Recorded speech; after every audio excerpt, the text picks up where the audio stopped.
there's been much fanfare this week by Labor about clocking up 100 days in office. But apart from collecting a few more stamps in their passports, what has actually been achieved in these 100 days? The Prime Minister addressed the National Press Club yesterday. On this week's Jobs and Skills Summit, which you heard my thoughts on before, Anthony Albanese said Labor is, quote, willing to look at the hard questions, to face up to the big challenges, to embrace the need for real reform, unquote. He's just missing one line there, and that is that he's willing to allow the ACTU's Sally McManus to call the shots. The Prime Minister then said, quote, after a wasted decade, we're not wasting a day, unquote. Was going to Cable Beach for a week to kayak, roam art galleries and vacation, not wasting a day, Albo?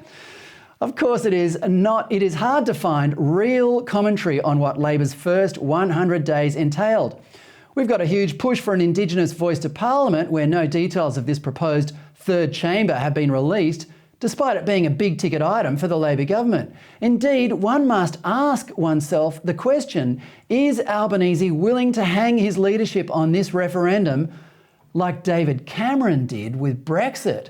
All I know is that if it fails, his authority will be shot to pieces, and many will be left wondering if Albo really is in touch with the Australian public.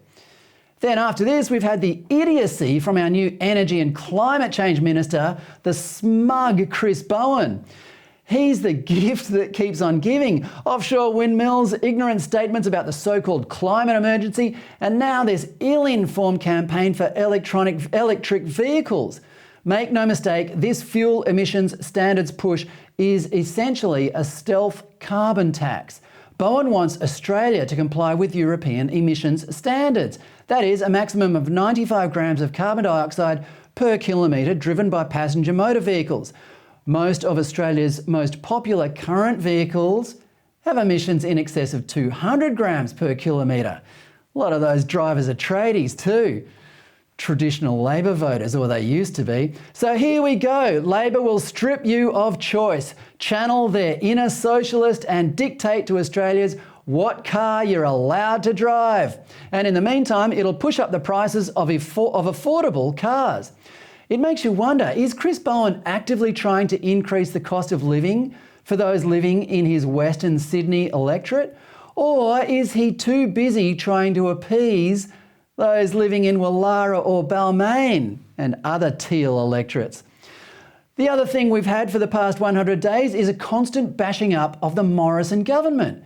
And now a taxpayer-funded inquiry. Australians want a government that is willing to make decisions and start addressing the cost of living pressures they face every day. Anything less than that, and the hard-working Australian doesn't have one iota of interest. Albo, forget the low-order issues and start governing, mate. Let's hope for the sake of our country that the next 100 days are better than the previous 100.